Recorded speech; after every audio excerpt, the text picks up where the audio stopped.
190 বছর 1 মাস 22 দিনের পরাধীন জীবনে ভারতবাসী কখনো থেমে থাকেনি বাংলা, থেমে থাকেনি বাঙালি কবিরা।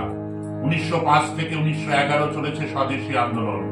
ভারতীয়দের স্বনির্ভর হবার বার্তা দিতে, ব্রিটিশ পণ্যের বিরুদ্ধে ভারতীয়দের প্রতিবাদকে উজ্জীবিত করতে রজনীকান্ত সেন হাতে কলম তুলে দিলেন। মোটা সুতোই বোনা কাপড়ে কবি মায়ের অপার স্নেহ এবং ত্যাগ দেখতে পেলেন। রচনা করলেন, মায়ের দেওয়া মোটা কাপড় মাথায় তুলে নে রে ভাই।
তার বেশি আর সাধ্য